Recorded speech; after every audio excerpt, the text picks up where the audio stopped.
Hi, it's Brendan here with a really exciting announcement. The fearless Julia Hartley-Brewer will be joining me for a special live recording of my podcast on Wednesday, the 22nd of September.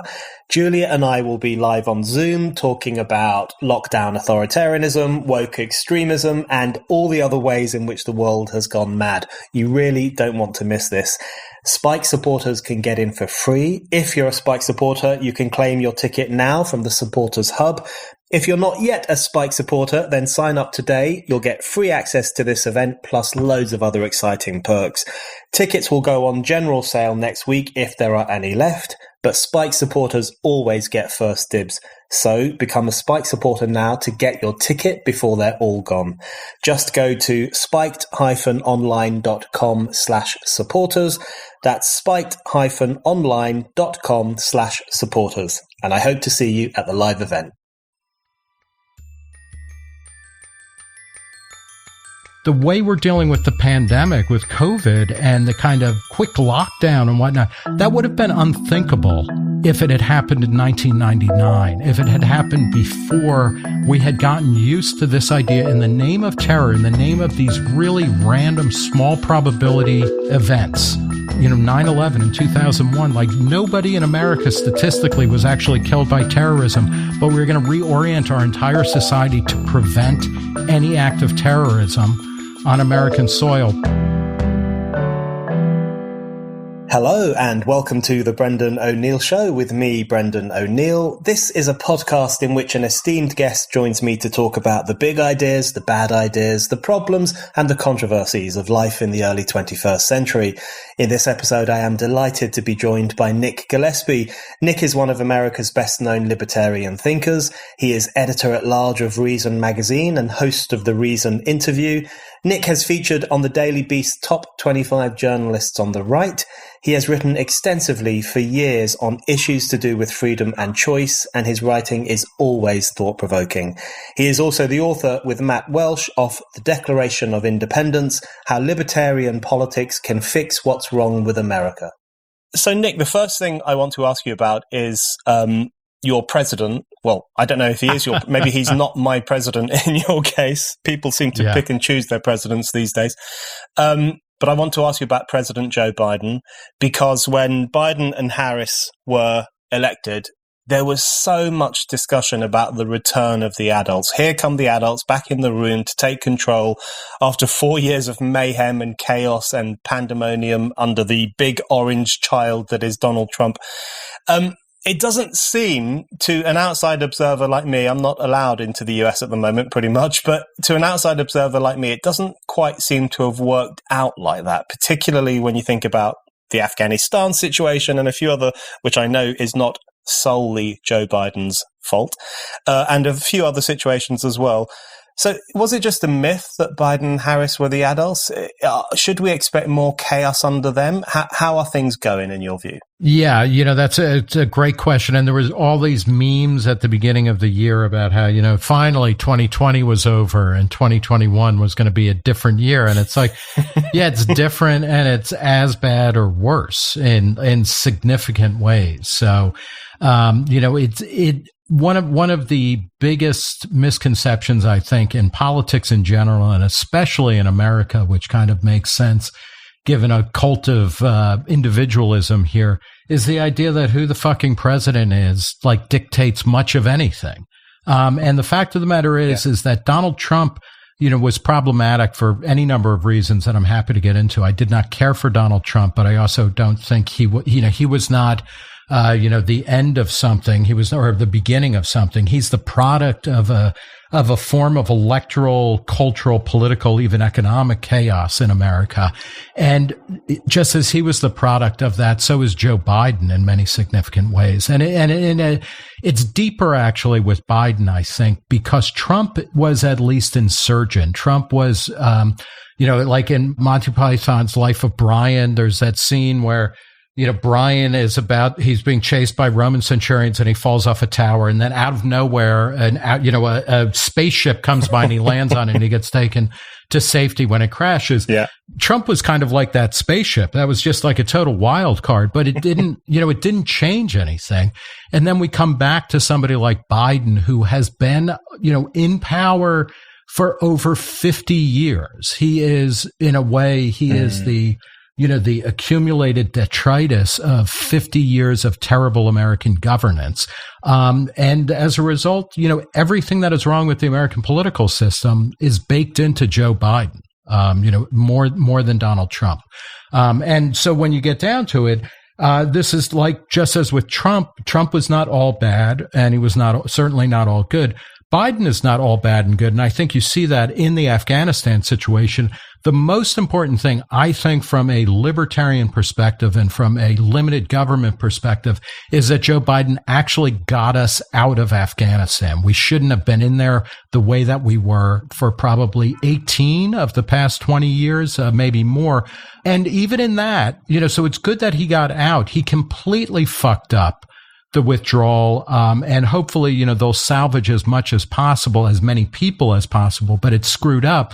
But even there, he is essentially following Donald Trump's lead. I mean, this is one of the things in America, just as a general rule of thumb, we want to believe, and I do that as a libertarian, as an individualist, ultimately, as an existentialist, I believe that individuals matter, and that, we wake up every morning and we have, the choice of suicide or not, and then everything kind of proliferates from that. But systems matter. And the system in the U.S., the way it is constituted, the way political power is constituted, and it's been devolving over the past 20 years at least, it's not going to be that much of a change when, just because you take a 70, a 77 or a 78-year-old and replace them with an 80-year-old. Like, that's not a change in direction. No, that's not a radical change. I completely agree.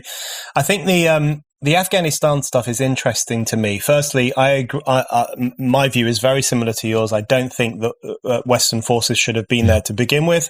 I think the idea that the peasants of Tora Bora had any responsibility for what happened in New York and Washington on the 11th of September is a complete fantasy. This act of apocalyptic barbarism was primarily supported by Saudis and planned in Hamburg in Germany. You might as well have bombed Hamburg rather than bombing parts of the Afghanistan. Allies did bomb Hamburg in World War II, and in a more destructive raid, in a raid that was every bit as destructive as what we did to Tokyo and Nagasaki and Hiroshima. That's right, and we don't want to get back to that just yet. So I agree with you on that question, but what I think is very interesting about the withdrawal process, so America did have to get out. I mean, most people will agree with that, apart from some diehard laptop bombardiers who presumably think we should just stay there forever and ever until, Kabul is like New York City. It's just nonsensical. Because it would only be a couple of, billions or tens of billions of dollars a year. And since we're printing the money, we could do that indefinitely. Yeah. So that's, it's a minority view, that one. But in relation to the withdrawal, what I find very interesting in relation to some of the things you've just said there about Trump is seen as this great aberration, this break with normalcy. American politics, there was so much anti-Trumpism, some of it perfectly legitimate and some of it quite hysterical, but there was so much of it that by contrast, every other American president started to look wonderful. Yeah. So everything that had come before Trump was apparently normal politics, including, I suppose, the bombing of Cambodia and Hiroshima and all the other crazy things American presidents have done. And Trump was seen as the unacceptable face of American power, and everything else by default came to be seen as in some way acceptable. So what I think is interesting about the Afghanistan question is that this actually explodes that idea to a certain extent. I mean, you're right, Biden is following Trump's policy to a large extent here in terms of eventually just withdrawing America from that conflict.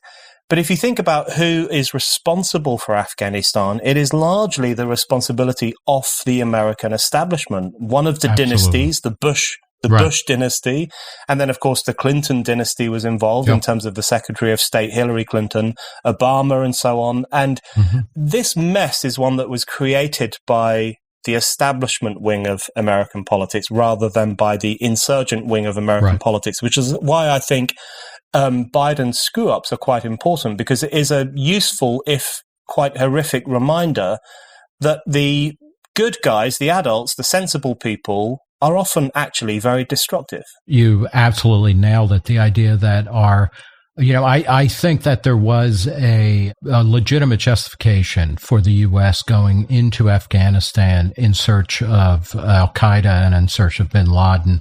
It comes out now, and people are remembering this because it was so long ago, that there were at various points where the Taliban, which had at various points, warm relations with the United States and then not so warm, but at various points they offered to kind of turn him over in the early 2000s and things like that. There was a lot more negotiating going on that we said no. And at a certain point, George W. Bush said, no, we're doing it our way. And then once we got in there, then, we started to nation build, and we started to have this fantasy that we were going to remake, and not even remake, but make Afghanistan into a 51st state or something like that. And it was, it was insane.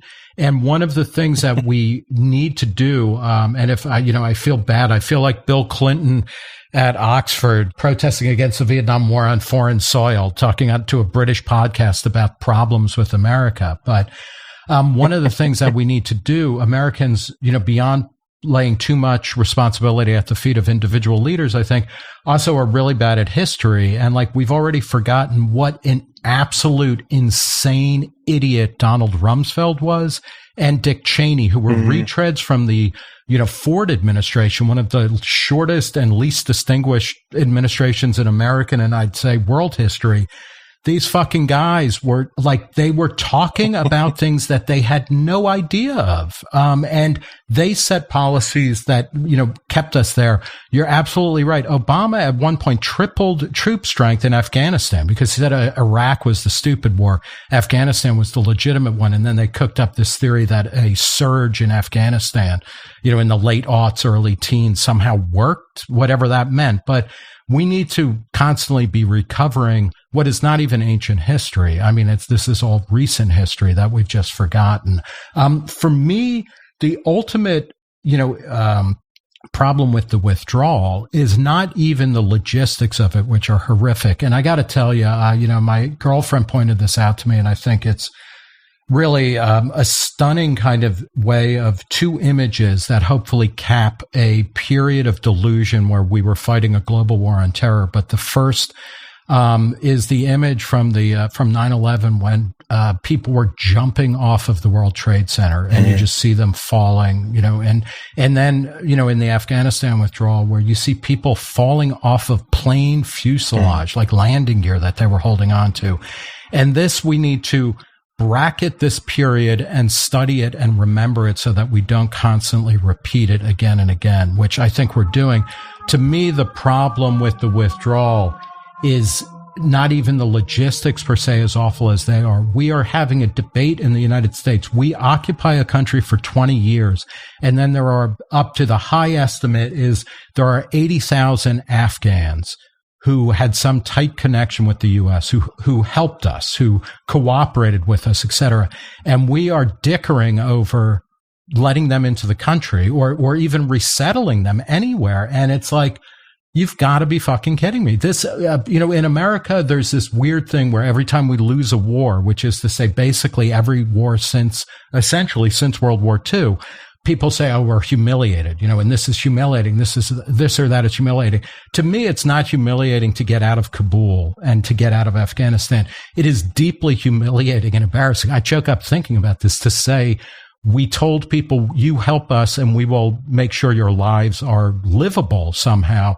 And we're turning our back on that. And from a moral position, it's reprehensible, but also just from a pragmatic one, because we've been telling our allies and the people we, at the point of a gun often say, do our bidding and we'll take care of you.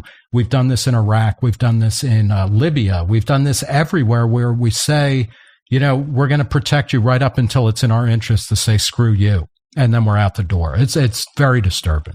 Yes, I completely agree. And there's a similar dynamic in the UK where British forces as well, and of course NATO forces, were heavily reliant on local people, on Afghans in terms of interpretation, other forms of assistance, people who really put their necks on the line to assist our forces, as they are described. And the effort to get them out is just not good enough. And I think, firstly, as you say, from a moral perspective, it is just abhorrent. But from that political perspective, I think that the US and the UK I think they underestimate how much they will be seen as an untrustworthy ally if they can't even get out the guys who helped them in a war situation. And that is going to have long-term repercussions, firstly on the lives of these people who do deserve refuge in the West and should be flown out and should be given new lives, but also on the standing of the West in relation to all sorts of other conflicts. And I think Biden and Boris Johnson and others are simply not factoring that in. But you mentioned there 9/11, and after 9/11, America goes into Afghanistan to look for bin Laden, and you say that there was a justification to that. I actually think that it would have been incredibly weird and remiss of the United States if after that attack they hadn't done something. They hadn't gone somewhere to look for the guys who did this, who killed 3,000 Americans, and punished them with extreme prejudice. So that, there is a situation where you do need... You had suggested, I remember writing something like this, tongue-in-cheek at the time. It would have been as smart to bomb Saudi Arabia as Afghanistan, because all of the, or not all, but virtually all of the hijackers were Saudis. And while bin Laden was being paid essentially to stay out of Saudi Arabia, et cetera, it's, the Saudi government is the rot at a lot of what was, seen as Islamofascism or, Islamic terrorism and things like that. That's right. Absolutely. And so it was a very confusing moment after 9/11 because it was not particularly clear where this was coming from, who was responsible for it, what could be done about these people. But I do understand perfectly the necessity of a nation state to stand up for itself when thousands of its citizens are slaughtered in an apocalyptic fashion. But the reason I raise that is because we are now approaching the 20th anniversary of 9/11, which I think is a very significant event. And it marries up very neatly with firstly with the return of the Taliban to power, which is just simply extraordinary, and with the fact that Islamic terrorism, if anything, is worse now than it was in 2001 in terms of ISIS and various other Al-Qaeda related forces in Syria and Iraq and potentially in Afghanistan and also in Europe. So I want to ask you, just on this anniversary, this approaching anniversary of an incredibly barbaric assault on the city where you live, I want to ask you what you think has changed or what you think has been achieved. Because when I look at it, it seems to me that America and the West more broadly, they've abandoned their own liberties in the name of anti-terrorism. So a lot of anti-terrorism legislation and rules and regulations actually undercut the freedoms of the West. And they've screwed up those parts of the world where they said they would go and root out the terrorists and teach them a lesson. Has the war on terror been lost by the supposedly democratic West? Yeah, that's a great question. And the way you phrase it, I mean, it answers itself, which is that, yes, in a profound way, we lost the war on terror. In another, and this is a significant kind of victory in this, is that I think in the U.S. we are done with an act of projection into foreign countries, rooting out Islamic terrorists in any case. I mean, we're out of Afghanistan. We are still in Iraq somewhat. We're still in Yemen and things like that, but these are unpopular wars. And, what we have done, there's two elements to it, and I'll go with the projection of force elsewhere.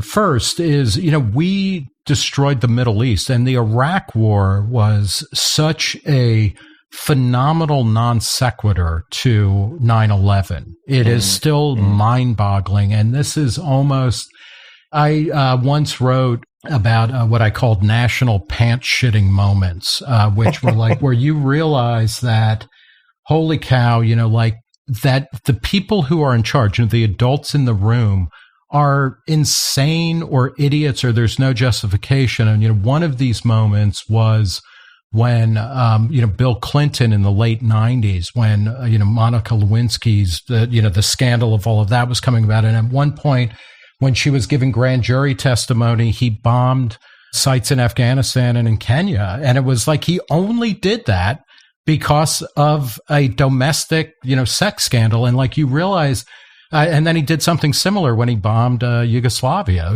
when his impeachment trial was starting, and it's like when you are faced with the reality that the most powerful person on the planet, who commands more bombs and more weaponry than anybody, is doing these kinds of actions for such base, banal, superficial reasons, like history dissolves. I mean, it's like, holy Christ, and our invasion of Iraq was somewhat like that in 2003.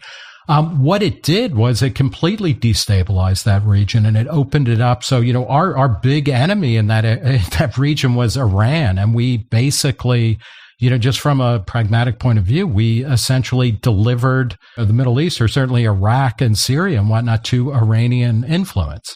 And now we're doing other weird things where we're, still supporting a near genocidal war in Yemen from the air and things like that. So, that is a total disaster of our making. And it was an elective war that is just deeply both unsuccessful on any level, but also deeply, deeply disturbing.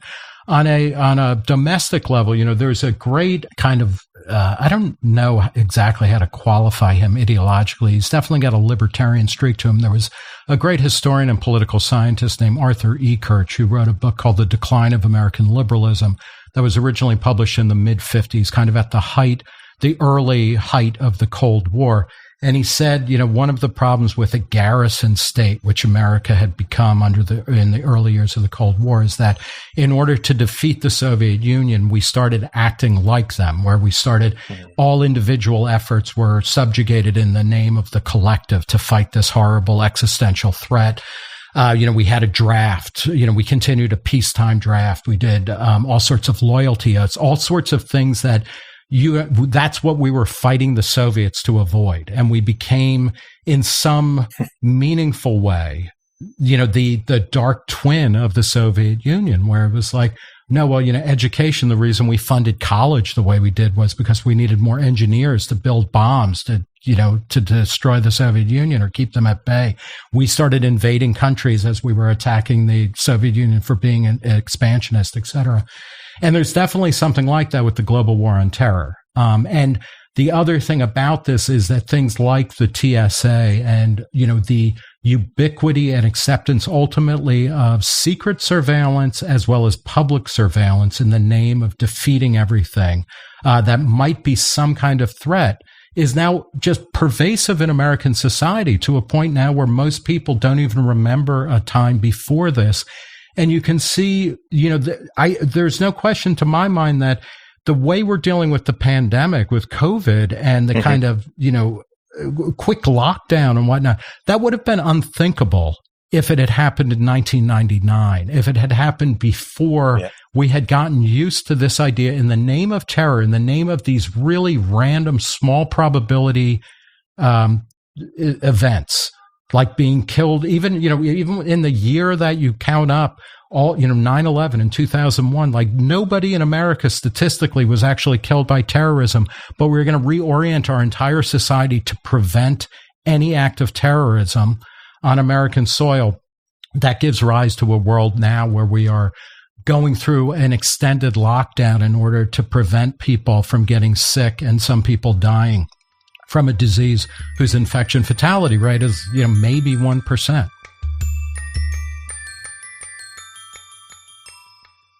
Are you looking for the perfect gift for the pro-freedom, anti-woke person in your life? Then look no further than the Spiked shop. You can now get your favorite Spiked slogan on a t-shirt, hoodie, tote bag, or mug, including ban nothing, question everything, love Europe, hate the EU, and cancel culture. And if you're a Spike supporter, you get a 15% discount on everything in the shop. Just go to spiked-online.com/shop. to browse our items and make your purchases. That's spiked-online.com/shop. That's a very good description of the impact of the post 9/11 era. And I want to come back to the question of COVID and lockdowns with you in particular in a moment. But just one final point on this, the role of America in the world, which is something you've spoken about and written about a lot over the years. And I think it's a very important one, because I completely agree with you that one of the problems is this issue of projection. So a lot of the American wars of recent times have been clearly issues of projection. Now you have the most ridiculous form of that with Bill Clinton bombing countries because, you know, he got into trouble over the Lewinsky scandal, or because he was having a hard time with Hillary Clinton, or whatever else it might be. Absolutely preposterous and barbaric. You know, as an extension of an attempt to defend your own reputation, you would drop bombs on another country. It really is staggering to think about it. But even beyond the ridiculousness of Bill Clinton, there have been other interventions from Bush and others as well, and including from Trump and his dropping of massive bombs on Syria. And by the way, that was a time, if I may, that was when Trump, the first time he launched a couple of missiles in Syria, suddenly the establishment was like, today Donald, literally saying things like, today Donald Trump became president. And it's like, like, please go away. Like, the way that you show your president is by lobbing missiles, that are mostly symbolic in nature. It's like, what the fuck? All four of my grandparents came to America in the 19-teens, and they didn't come here. They were escaping stupid European countries, Italy and Ireland, where they were in misery. They didn't come here, to like raise, generations in a country that then becomes, where you become president by bombing Syria. It's absolutely. But I think you're absolutely right, because it's precisely that response to Trump's dropping of bombs. Now he's president, which is why they do that in the first place, because one of the few ways in which you can appear presidential or rise above all the crap of your own problems and your own domestic crises is by dropping a few bombs and saying, I'm a statesman who's going to right all the wrongs of the world. But I wanted to ask you just one more question on this issue, which is, the withdrawal from Afghanistan. I think it should be followed by a withdrawal of American forces from Iraq, and get the hell out of Yemen and stop cozying up to the Saudis. I really agree with all of that. But I wanted to ask you, do you think there's a problem with some of this? Because if this were driven by a pragmatic recognition that it is not possible to export American values to other countries, I wouldn't have a problem with it, because it is not possible to export those values. You can't deliver democracy and freedom down the barrel of a gun. That is a contradiction in terms, in fact. People become more democratic and more free by struggling for those things themselves. It's through the process of fighting for them that they become a real thing. So the idea that you can put a gun at a leader's head and say, make your country a democracy, is obviously completely preposterous. But do you think there's a problem in the possibility that the reason America seems to be stopping doing this stuff is not because it recognizes that it cannot be done, but because it has lost faith in those values themselves? So it's not because it doesn't think that democracy and freedom can be delivered to the Afghanis, which is a very difficult prospect, but that it just doesn't think those values are worth delivering around the world at all, and possibly not even worth maintaining in the US. And the answer to that question, I think, does throw open lots of other questions as well. Yeah, no, I agree. And I do think that, in the way that perhaps the British Empire lost faith in its motivating ideals, before decolonization, and it was right to lose. A lot of those values were awful. I think the United States is going through, to use the word empire is vexing and is probably more controversial than it needs to be. But as a mature power and as a mature country, coming off of 100 years of near global, not domination, but hegemony and like forward positioning, the U.S. does not, I don't think the United States believes in a, what Ronald Reagan would call, the model of the shining city on the hill, or like America does not believe its own story anymore. I think And this is, you see this in the rise of things like the 1619 Project. You see this in the rise of cancel culture. You see this in the speed with which both Republicans and Democrats, conservatives and liberals in various positions will say, we need to get rid of these longstanding traditions because they may have served a purpose at some point, but they just get in the way of our rank political opportunity right now. So, we have a tradition of filibustering in the Senate, which acts as a check on majority power. And now, a while ago it was Republicans who were saying we got to get rid of this bullshit. Now it's Democrats because they just want to get shit done. There is a major kind of rethinking going on. And I think this started in earnest, not stupidly either, at the end of the Cold War, when, we emerged from a struggle with the Soviet Union. And these are two Western ideologies that I think need to be understood as such, either a very heavily controlled and planned economy and society, the Soviet model, and a less, one that was more freewheeling. Certainly, both systems were, had many things alike, as well as different, but, the free world, what was called the free world. After the conclusion of the Cold War, America did not do the work that it needed to do as a society to say, okay, absent the Cold War, which had focused and warped and kind of bedeviled us for 30 or 40 or 50, I guess 45 years. We didn't figure out what does an American ideal of freedom, of individualism, of laissez-faire. It matters both big and small, as well as concern for the wretched of the earth. What does that look like in a world that is post-communist? We didn't. And as a result, we now live in a world where we don't have a narrative that a majority of people, or even a strong plurality, agree in.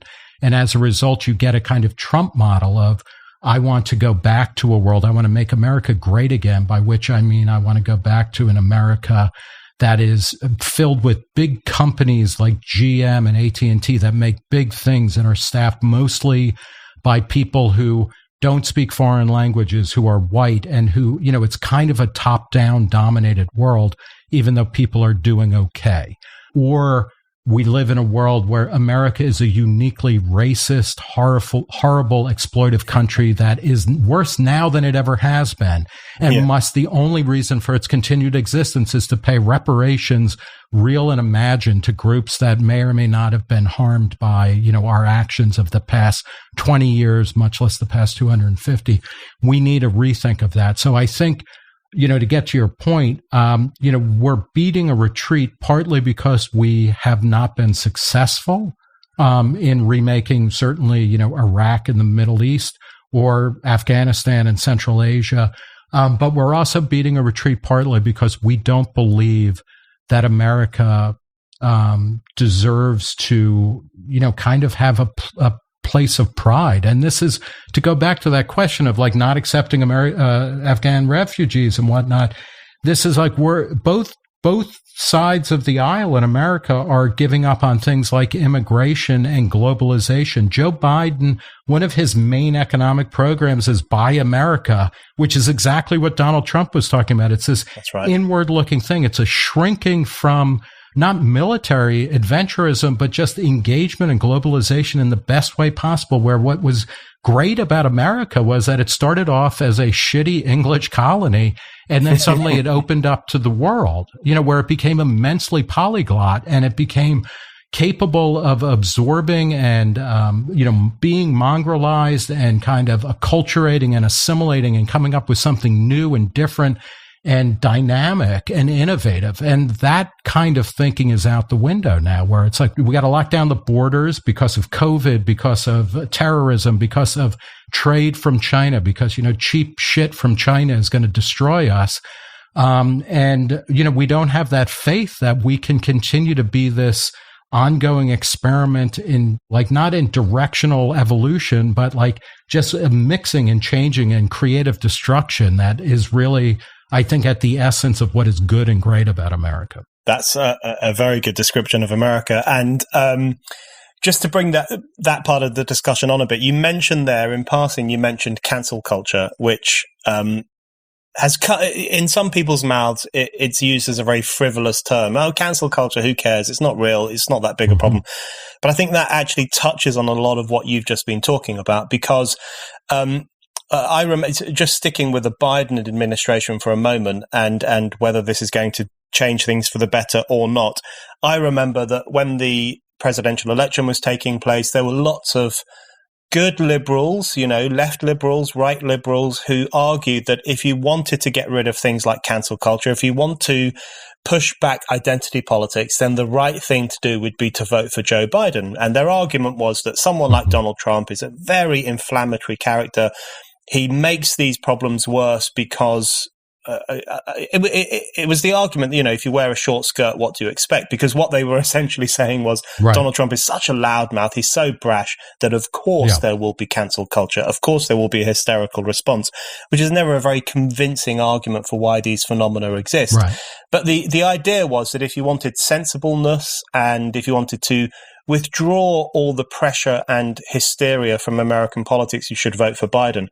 But those things have not actually happened. Cancel culture has not gone away. And the intensive racialization of politics and identity politics and, all these people who make a buck from going into corporations and talking about white privilege and white fragility. Robin DiAngelo still has a great career, even in the Biden era.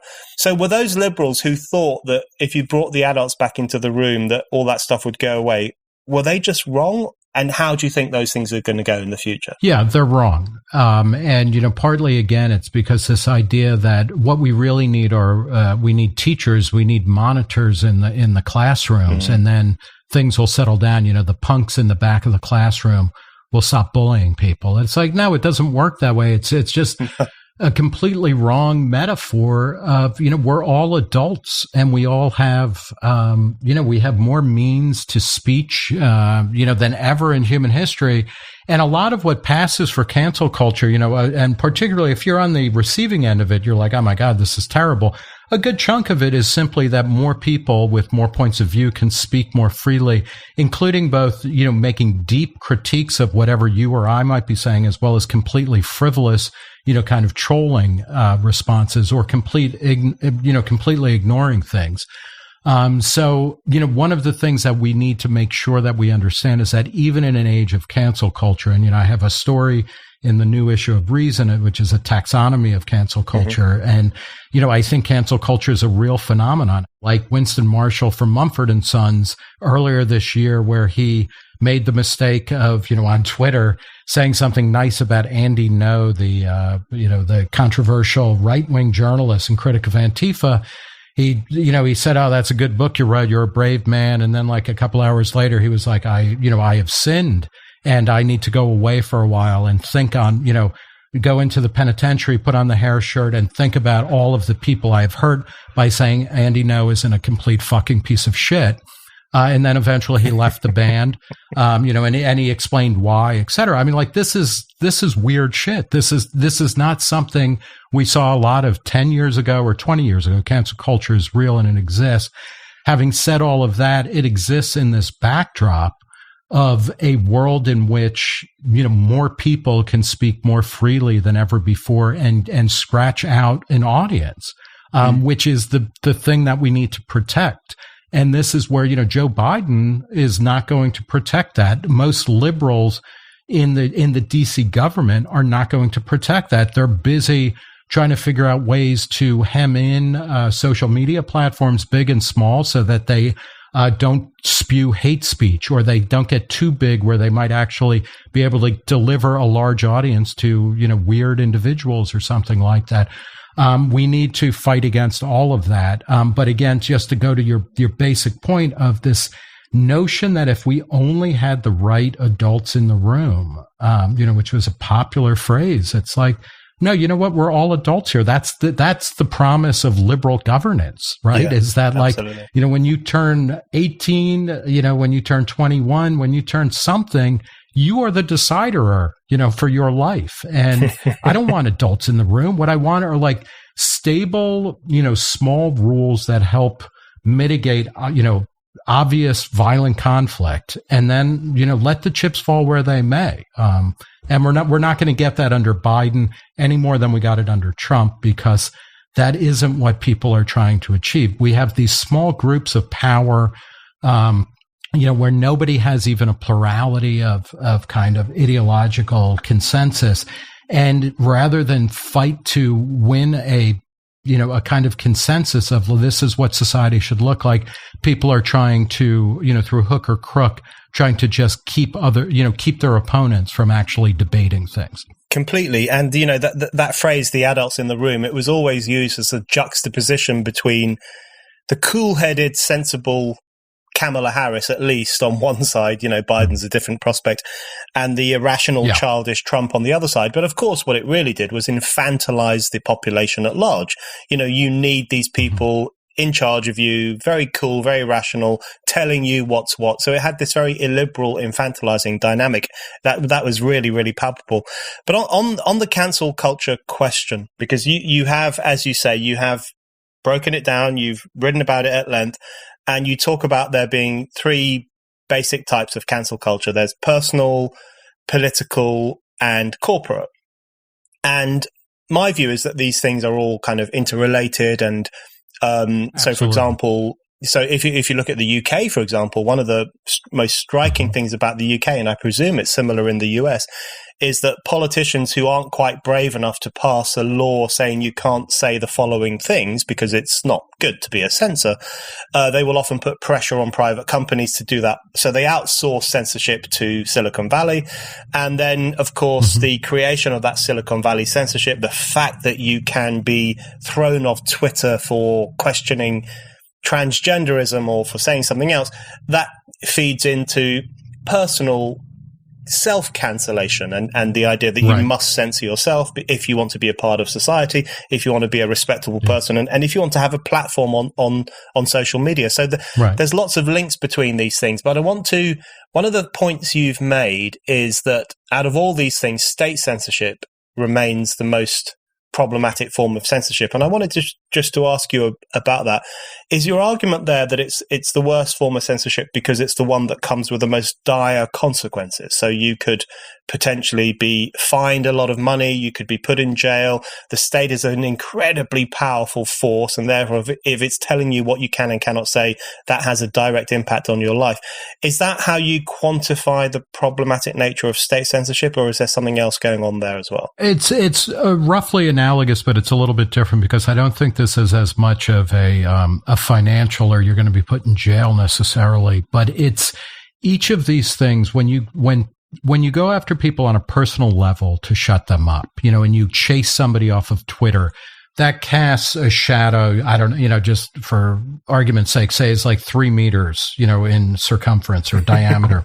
If you get kicked off of Twitter, like you cancel yourself and you go off of Twitter, or Dr. Seuss, stops publishing books that have literally not sold in numbers big enough to be recorded by the book selling industry for years. That's pathetic in my mind, but it's like, okay, that doesn't cast that broad a shadow or that dark a shadow.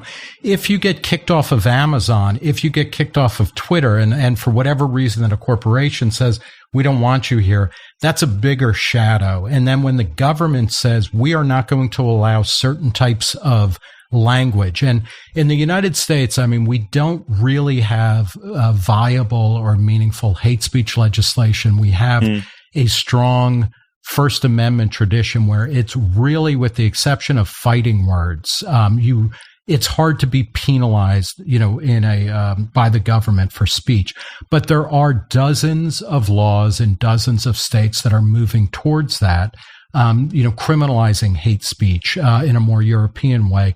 And the problem with, as you go, to the government over corporate power, because, if you get kicked off of Twitter, you can still go to Facebook. We had, or YouTube, you can still go elsewhere. We had a video at Reason that was banned from YouTube. It came out at the beginning of the pandemic, it was like March or April of 2020. And it was about DIY body hackers who are trying to come up with ways to inoculate themselves against, COVID. And they're kind of nuts, but they're like talking about, okay, we're going to do this or that. And then, 18 months later or something, 15 months later, it was banned from YouTube, saying that it was trading in COVID misinformation. And we appealed it. We lost the appeal, but it's still up on Facebook and it's still up on our website. Like, we can still publish it, and it should still be up on YouTube. I think it's a bad idea for corporations to be deciding this type of shit, but you can get around it. But if the government now says we will ban any speech we deem as bad, then it's like harder. Where do you go next? You got to go to Canada. You can't go there because they have terrible speech laws. You can't go to England. You can't, et cetera. No. So it's partly that the bigger you get, and it's also true in the U.S., if your local government bans something, you can move from New York. You can move from New York City. Then if the state does, well, you can move from New York State, but it's harder. Then if the federal government does, you got to leave the United States, and it just gets harder and harder. And I think one of the problems, and this goes back to that deep loss of faith in anything good and proper and decent about America, we are in the United States losing our understanding of why free speech and open expression and contentious expression and oftentimes ugly expression, but oftentimes really idealistic and fucked up and weird and just wonderful and, idiosyncratic expression, why it's so important. We are now in a world where people, and this is true, the younger people are in America, the more likely they are to say free expression needs to be balanced against its psychic harms on people. Yeah. When I was growing up in the 70s and in the 80s, like that was not really a consideration. The consideration was, no, I've got this thing I've got to say. It's like George Carlin, the comedian, I am going to make this joke no matter who it offends. And now we are having a different conversation in the United States, and it's a troubling one. Again, it's against this backdrop of more free speech than ever, which is good, and we need to keep that in perspective. But we can lose this free speech, which is very important to, I think, human dignity as well as progress.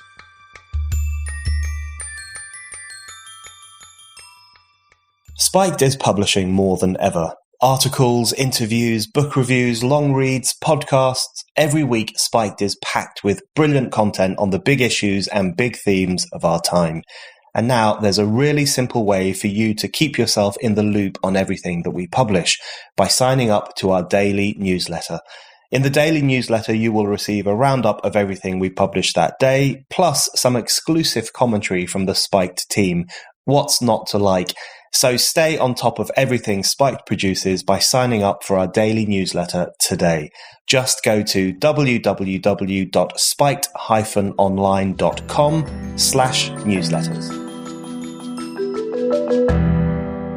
I think that's a very important point and really speaks to the necessity of defending freedom of speech in all the areas that you talk about. So I know that one argument that you would never make, but I have heard other people make this argument is, well, state censorship is the only real form of censorship, and therefore that's what we should focus on.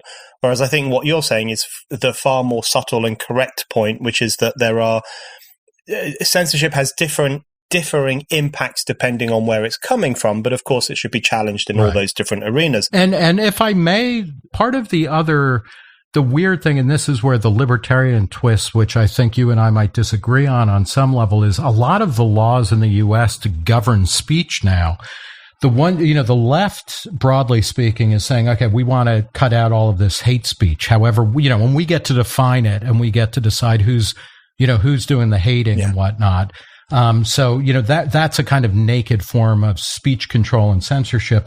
On the right, it tends to be more saying to businesses like Twitter and YouTube and smaller platforms or larger ones, like Facebook, and saying, you know what, you're not allowed to pick and choose who gets to be on your platform, because, we don't like that. And, so we're in this, hellacious kind of series of just hypocrisies where in most cases, people on the left will say to a business, say like a baker, we had Supreme Court rulings and, major, social conflagrations about this, like where a religious baker doesn't want to bake a cake for a gay wedding. No, you have to do it, because in our society, everybody can get a cake from wherever they want to. And then when it comes to online, you have, Republicans saying, no, you have to have Donald Trump speak. You have to have every, edgelord Pepe the Frog quoting memester on your platform, and you're not allowed to kick anybody off. And it's like, come on, like, guys, let's, and you have the left saying, like, if you don't like Twitter, go build your own, and it's like, okay, well, what about cake? Yeah. Does that work for cakes, et cetera? And it's like, can we at least admit that we have gone beyond any kind of idealism and we're just in a will to power? We're in like a Nietzschean free-for-all. And so that we're not even pretending to be principled anymore. And the reason I stress having like a principled approach to this is that it minimizes the amount of bullshit that people have to put up with, so we can just get on with building a world where people can, whoever you are, you will be able to find a shop that will bake a fucking cake for you, and you'll be able to find a social media platform that you'll feel comfortable with. Like, instead of litigating every damn decision that everybody is making at every level every day. That's, to my mind, the reason, and I realize this is off topic a little bit, the reason I'm libertarian is because I think politics needs to be, it's the least rewarding part of our lives, because it's where, a slim majority of people gets to shove their vision of the good life down the throats of everybody else.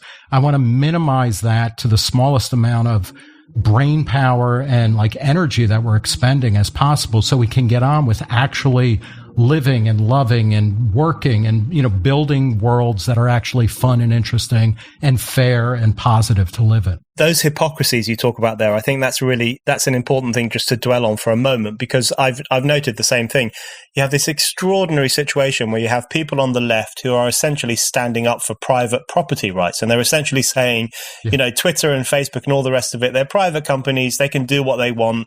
If you're far right or right wing, or if you're a feminist, if you're Meghan Murphy, a very rational Canadian feminist who just happens to think that people with penises are men, if you do any of those things, therefore these private companies have the right to kick you off. So they've completely abandoned their general principles, which is that the state sometimes has a role in controlling private companies.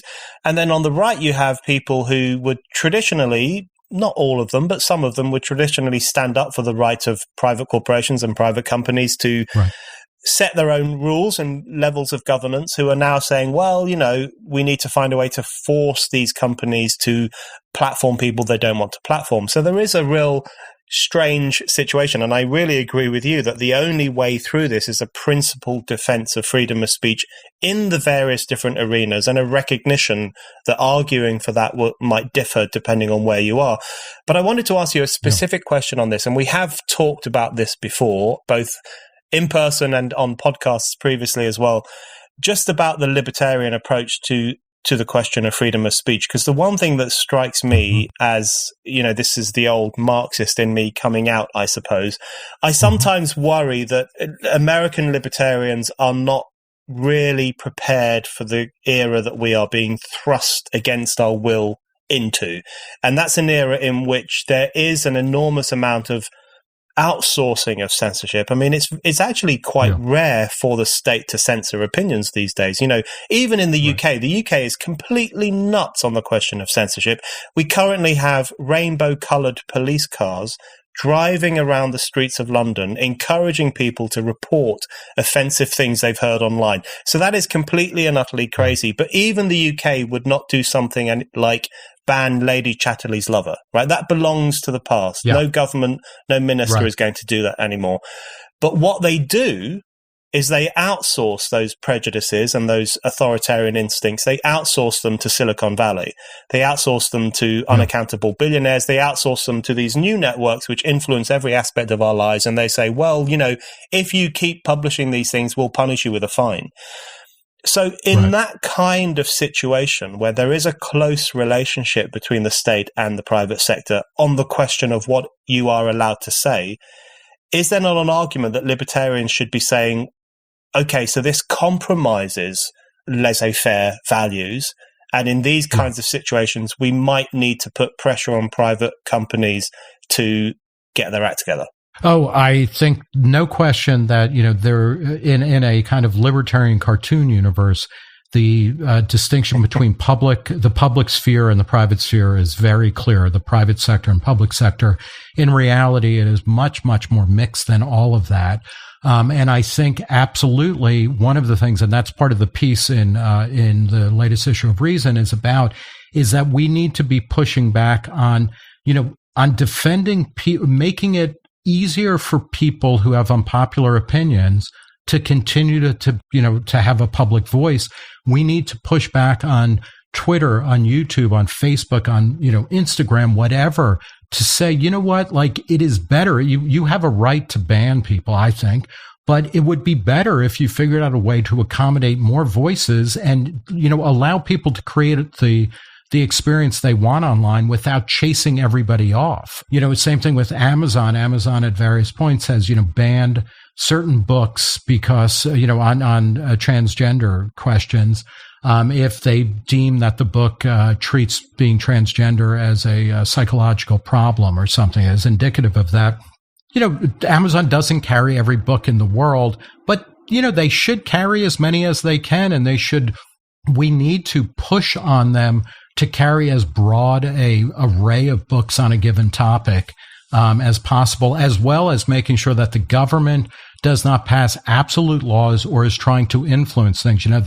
The Biden administration has made a big deal about trying to, they're giving lists of people and of, sources to Facebook who are spreading COVID misinformation. And it's like the one thing, I expect that we'll get into this, but, I hope they include the FDA and the CDC and, people like Anthony Fauci who are like incredible fonts of mis and dis or, whatever information. But we need to be pushing on all of that. And we need to create a world and a culture of free speech and of open debate where, the first move isn't to just completely cock block or block at the root level people that we don't like, voices we don't like, ideas we don't like. And I do think historically, libertarians have oftentimes fixated only on government actors and that the state as a source of power. I think that is not true libertarianism, if I can, engage in like some true Scotsman type thinking, because what libertarianism is about is concentrations of power. I do think that there are differences between concentration of powers that accrue in functioning markets versus political power and things like that. But we need to be, pushing back on all levers of kind of repression and suppression of speech. Absolutely. Because as you were saying, and I totally agree, these are all interlocked. So that, you need to defend speech in all circumstances at all levels from all threats, whether it's, ideological, whether it's political, whether it's corporate. Just one final question on this before we move on to finish on the lockdown question and the future. But I just want to ask you what impact the parlor controversy had on your thinking, because the thing about the parlor controversy, of course, is that this was presented to us as the social media format that would not be beholden to the same rules, where you could be a controversial figure, where you could even be Donald Trump and you would not be banned. And it was, for a period of time, essentially switched off. And it was switched off by private companies, by the people who have a private command over vast swathes of the internet. To my mind, and I know that I've spoken to friends of mine who would describe themselves as libertarians, but for whom this was a really galvanizing, confronting moment, because that did suggest that the old argument, which is made by both the left and the right, the old argument, well, set up your own Twitter, set up your own Facebook, set up your own YouTube, that kind of argument was undercut by that, because it gave us a glimpse of a world where even if you were to set up your own Twitter, which is a very difficult thing to do, there's no guarantee that it would be able to exist in the world as it currently exists. So what impact did that have on your thinking? Are you worried about those kinds of things? How do you think that's going to go? Absolutely. I mean, and what this does is it helps to kind of clarify where the choke points are in systems of kind of free speech and free thought. Parlor was and is a bad service, I think. It's not popular, not because of its ideology. I mean, that's part of it, but it's just set up poorly and things like that. And, but what is fascinating is when you get to a point where it's like, okay, Parlor, the people at Amazon Web Services, which, where you host websites, which is all back-end stuff. Nobody knows who is hosting. Say, we don't like what Parler stands for, so we're going to screw you over. Or the app stores on Google's, Android phones, as well as Apple iOS, say, we're not going to stock you in our app store because we don't like what you're doing. These are real choke points that need to be flushed into visibility. The good news about that is that Parler is back up and running, and there are still, almost infinite amount of space on the web to actually create alternatives to dominant or even hegemonic social media platforms. And this is, we always are taking a snapshot where we're like, well, Facebook has, billions of people in the world. Facebook will be with us forever. That is just simply not true any more than, the A&P grocery store, which at its peak penetration in mid-20th century America was vastly more dominant than Walmart is, or Barnes and Noble and Borders bookstores, which dominated book selling in America as recently as 15 years ago, are nowhere to be seen.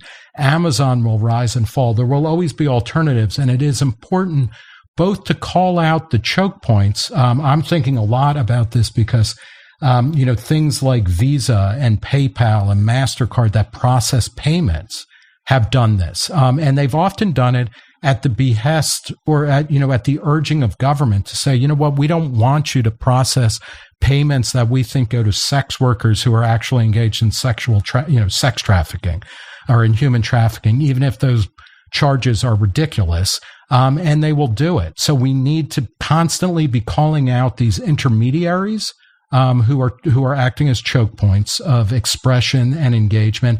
And we also need to be developing alternatives that are beyond the reach of any ideological group, any government, any corporate control. And one of the things I'm a fan of Bitcoin and of cryptocurrencies more broadly, not because I think they're going to allow people to become rich, et cetera, but because they are creating a parallel structure where you can actually have distributed conversations and whatnot. I went to the Bitcoin 2021 conference in Miami.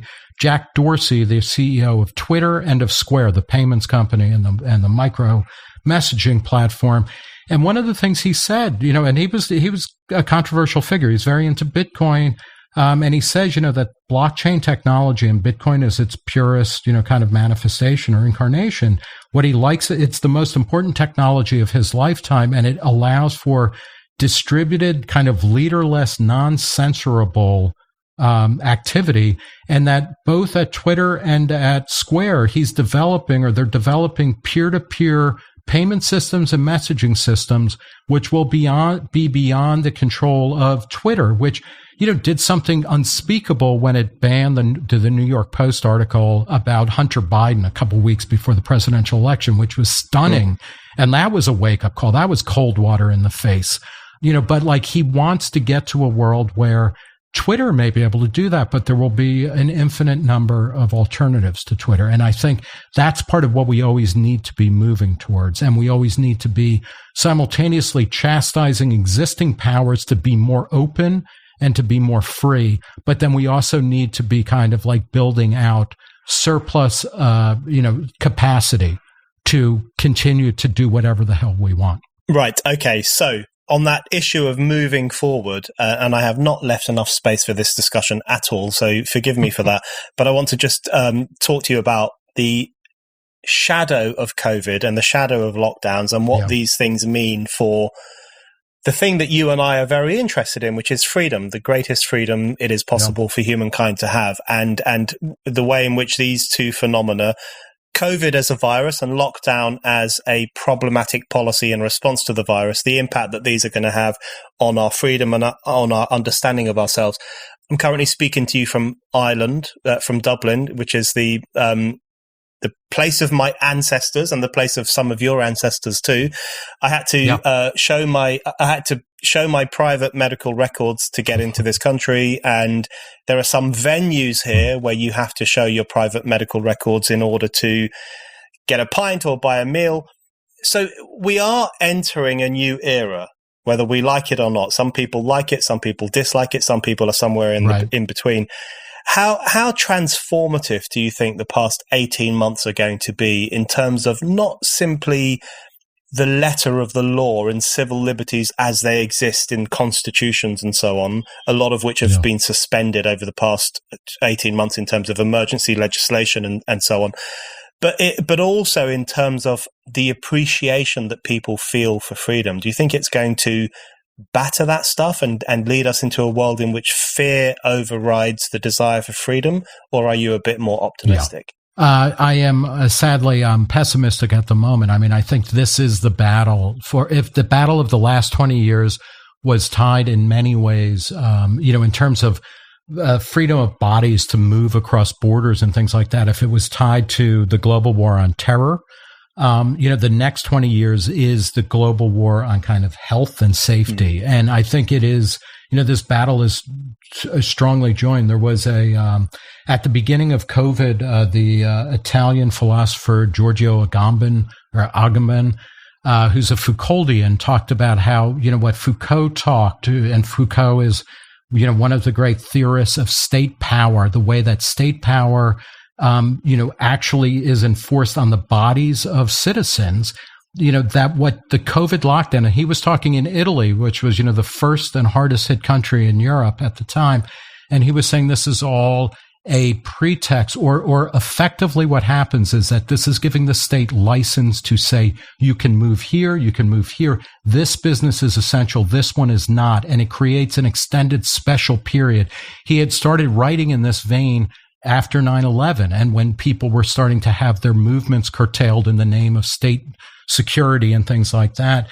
What we are seeing now, and especially I suspect it's similar in the UK and the Republic of Ireland and Europe and whatnot, is with the Delta variant now, we are seeing an extension of this to where it is not at all clear under what terms will the state or the various states that are controlling this say, okay, you know what, we're done with this. We're not going to insist on a vaccine passport. We're not going to exist on this. We're not going to be taking your temperature. We're not going to be shutting down certain businesses or saying that you can only have 25% of your normal customer base in here. We are now in an open-ended special period where the state gets to control more and more of our very basic movements. A lot of people in the U.S. certainly have said, well, it's not that bad. And, like I can work from home. I can do this. It's kind of pleasant not to have to interact with people that much. My life can go on pretty normally. And I get that. But this is, I mean, do we want to live in a world where like you are not free to enter the U.S. because of a disease that has been deadly, no question about it, but is also not at the level of the Black Death. It is not at the level of polio. The vast majority of people who contract it, and you can avoid it by getting a vaccine if you choose. We need to be pushing against this, not simply for this moment and about, I want to be able to build a business. I want to be able to live my life, the way I want to, as freely as possible, but down the road, because what we are seeing in the past, I mean, there's an argument that during World War II, certainly, there were reasons for the state to override traditional liberties because there was an existential threat to, the United States, to England, various parts of the world. After that, that was replaced by the Cold War, which was certainly less onerous, but it also, constricted freedom for X, Y, and Z reason. There was a brief moment where that was kind of gone in the 90s, and then immediately we were subjected to something again, a lower version of the Cold War, and now we're going into something else, after the war on terror. This is not a good way to live, and I think we need to push back against it because the world in many ways is doing phenomenally well. What we see is that when we increase trade and commerce and kind of movement across borders, people get wealthier. Poor people disappear, not because they die of starvation, but because they become middle class and upper middle class.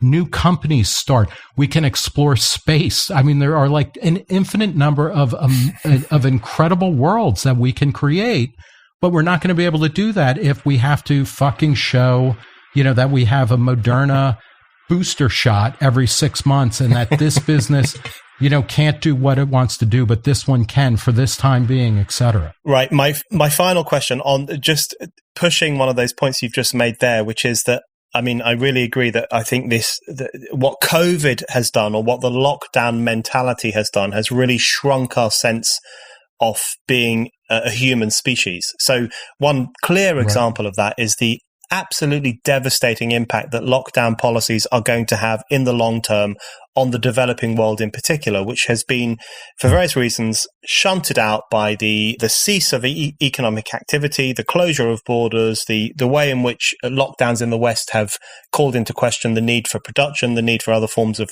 behavior around the world. Yeah. And all of that is going to blow back enormously on the poorest in particular. So the idea of a human family, I know that sounds very happy-clappy, but that has been completely obliterated by this. And now it's every man or woman for themselves. Hide away in your home, feel safe, don't shake anyone else's hand, don't hug people. It's better to be atomized than to be at risk. That's essentially the value that has come out of this past 18 months. So I just wanted to ask you, maybe we will have to end on a pessimistic note. Maybe that's just the times we live in. But it seems to me that what's happened, the reason I think the COVID period is worse in some ways than the war on terror period and the Cold War period that preceded it, is because it has very successfully weaved together with pre-existing cultural trends. The cultural trend towards cutting yourself off from other people. Arguably, social distancing already existed even prior to COVID-19, especially class social distancing. Don't go near those people. Don't talk to those people. Don't engage with those horrible racists and far-right people and so on. So all those phenomenon of wanting to cut yourself off, wanting to live in a safe space, wanting to hide away from the world and pull down the shutters, they existed prior to COVID-19 and they've intensified since then. So how do you think we pull ourselves out of this? What are the kind of ideas, possibly even policies, that you think we need in order to drag humanity away from this kind of battening down the hatches towards being more adventurous, more robust, more liberal? To key off of that last phrase, more liberal, I think one of the things that we need to do, because I don't see this as we've been going through a period of intense individualism. It's more that we have chunked up to the level of the nation state. And so you see the UK, saying, okay, well, UK for UK people, America, the United States, we're going to close our borders. Countries are acting more kind of insular, and Australia is not saying it's Australia for Australians, it's New Zealand for New Zealanders. I think we need to really reinvigorate and remake the case in new language for the liberal values of individualism and of a kind of universalism. One of the problems with identity politics, and I realize I'm kind of jumping around here, but identity politics is a denial of the great insights of the liberal project, which is that humans are basically equal, that there are distinct local variations that are interesting and endlessly fascinating, and we can learn from them and hybridize them and mix and mongrelize them. And it becomes, it's interesting to meet people who are human, that we share universal attributes, but then we have these local variations. We need to come back to that rather than battening down the hatches, I think, into either nation states or tribal identities that are based on what are ultimately superfluous and superficial differences, race, class, gender, things like this. And I think that is what was great about the period of the 90s, and this was hard fought, was the kind of victory of globalization, of the idea that free trade, and this goes back to, and I realize you might be cringing as a commie, as a Marxist, but that moment of, where I think in the 1990s and beyond, we discovered that globalization and that trade among nations, both in ideas as well as goods and services, and allowing people to move more freely around the globe, because the Cold War was over and suddenly, people who were trapped in Soviet republics could start moving around, and people from the West could invest or travel to Bulgaria, or whatever, as well as to the Southern Hemisphere, et cetera. And because of the end of colonization, individuals had more freedom to decide where they wanted to live and what they wanted to do with their lives. This was a huge, success. I mean, it's so fucking great. And then suddenly you have all sorts of weird, wonderful things where you have African athletes, representing Sweden in the Olympics and doing well. And you have fusion, Chinese, Cuban fusion food in Jersey City. It's tremendous stuff. And I think that's what we need to valorize, and we need to explore the ways that we get to something like that and how we can make that better, and actually focus more simultaneously on universal values and universal kind of being citizens of the world, as well as also really appreciating the individual differences that we all have. To me, that's a way forward. And I think in many ways, this is as much a kind of, and here I'm just going to go totally Sartrean existentialist, it's almost a personal psychology where we have to shake off the plague and the flies with an act of mental imagination where we say, fuck it, I'm not going to live in a world where I am afraid of, being too close to a person and dying from COVID. Figuratively, we need to get back to a point where we recognize that we benefit when we interact with people all the time, especially people who are superficially different from us. That to me is the act of the next, that's the fight of the next 20 years, is how do we build back a belief in weathering, fear, for more important outcomes, which are that kind of community, that kind of empathy and autonomy that can define a really rich and flourishing globe. Nick Gillespie, thank you very much. Thank you.